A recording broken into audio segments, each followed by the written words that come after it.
Welcome to the Spoiler Keys, guys. It's Halloween. It's right around the corner. All month we're doing all type of reviews. This is going to be a classic review of, in some people's mind, one of the greatest Halloween movie ever, Hocus Pocus. You cannot have Halloween without Hocus Pocus. You just can't. It's a must. I All time. agree.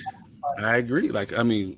This is when people think about Halloween, this Nightmare Before Christmas and Nightmare on Elm Street are like my things. That's my go-tos. Oh, for sure, for sure.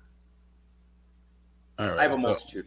I'd say this, the original Fright Night, and Trick or Treat. Honorable mention, like we said the other day, Nightmare on Elm Street. Or Nightmare Before Christmas and Nightmare on Elm Street. Honorable mentions, definitely. Yeah, you know me. I like cartoons more than I like anything else. Oh, definitely. That's always my number one thing. Before Elm Street, even stop action, I think is my favorite thing. Oh yeah. All right. Yeah. I'm going to read the film synopsis, and then we're going to do just a quick review and then go from there. All right. All right.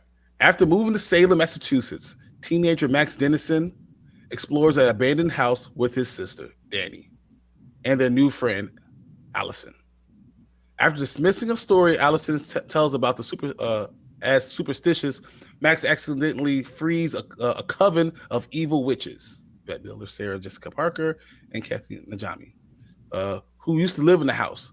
Now, with the help of a magical cat, the kids must steal the witch's book of spells to stop them from becoming immortal. That's pretty much the story. All right. So tell me what you think. Where are your likes for Hocus Pocus? I really like the setting. I really like the setting in Salem, Massachusetts. I love the cinematography of this movie. Very simplistic. And nothing about this movie is especially mind-blowing. It's just good, traditional Halloween fun, which I really appreciate about it. Mm-hmm. I don't think this movie would have worked nearly as great as it did if it was not for the casting of the Sanderson sisters, Bette Midler, Sarah Jessica Parker, and Kathy Najimy. This is their show. This is their show. Yep. And a funny story. I'm not sure how up to date you are on the trivia of this movie, but at one point it was not going to be Bette Midler. It was going to be it was going to be. You telling me the main witch was not going to be Bette Midler? The Winifred Sanderson was going to be Cloris Leachman. Randy, you're breaking up a little bit. Oh, it's my bad. Can you hear me now? Yes. Yeah, Winifred Sanderson originally was going to be Cloris Leachman. Originally, that's who Disney originally had in mind for the part. That's who the screenwriters actually had in mind for the part. But Bette Midler was really interested in the project and managed to join. Thank goodness, because who else is going to play Winifred Sanderson besides her? Yeah, I honestly, that's why I have to say, just to cut you off real quick, Bette Midler, I feel like is the reason why it's such a great movie. It's literally surrounds her. It's her. I put a spell on you, and now you're mine. All this stuff is like surrounding her, and Sarah Jessica Parker, awesome too. She's awesome too. But I feel like if I had to pick one person that we couldn't have done without, it's Bette Midler. She really carried this movie. Yeah. And you could see like you could tell she had so much fun playing that role, and the passion just kind of generates from her. I kind of love her theatricality and the buck teeth and the exaggerated mannerisms, the exaggerated Victorian style hairdo.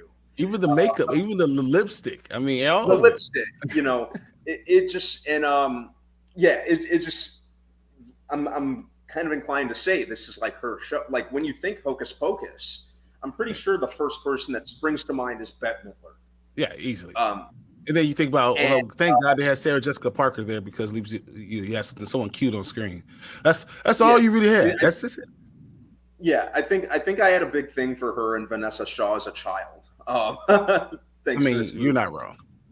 Yeah, and even Kathy Najimy, originally the role of Mary Sanderson. I think Sarah Jessica Parker was always the one and only they wanted for Sarah, if I'm not mistaken. Yeah. But rather than Kathy Najimy, the role of Mary Sanderson was offered to Rosie O'Donnell originally. Oh, that's Yeah. angry Rosie O'Donnell. Yeah, Rosie O'Donnell, and she turned it down because she thought it would hurt her career at the time. You know, if anything, it would have been a career boost. But yeah, but this role was very much Kathy Najimy's, you know, as Mary.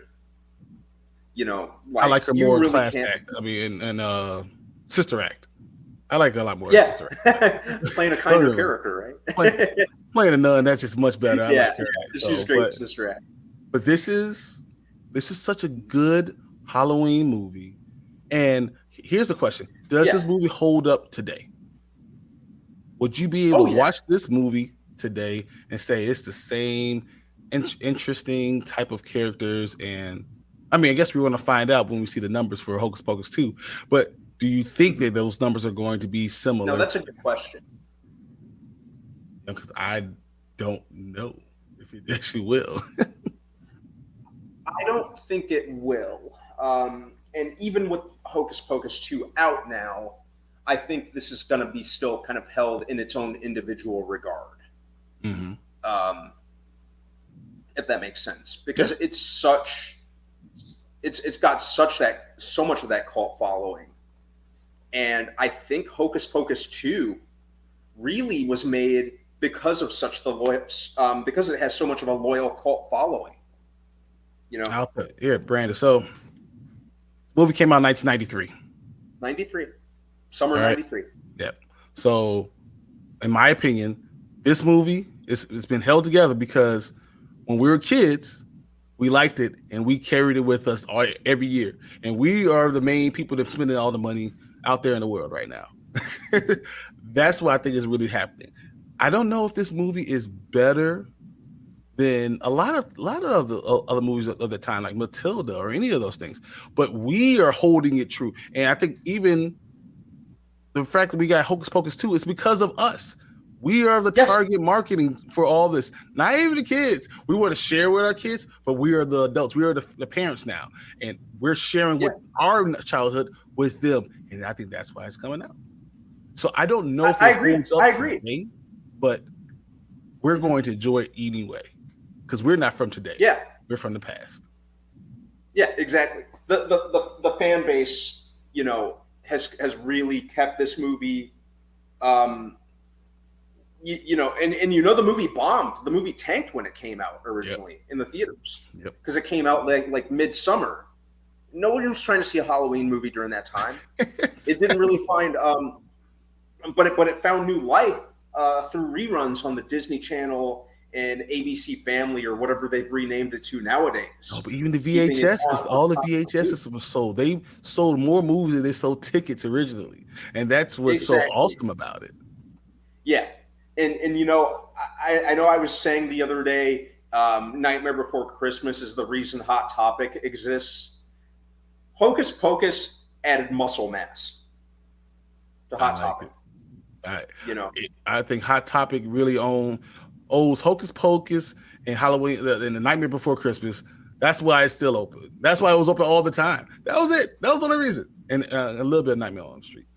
He said for Halloween nostalgia, the original is a 9 out of 10, but for general, it's just a 6.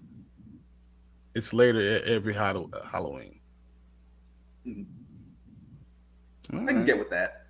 I'm excited to see what we get out of this, and I mean, this is it right now. We're gonna probably stop this right now and go watch Hocus Pocus 2 right now.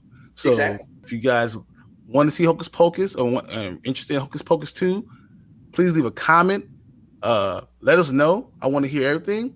Please hit the subscribe button. Hit the like button. We need all those. It helps out with all the numbers and everything. It helps us put out more content. So please do that. I want to thank everyone for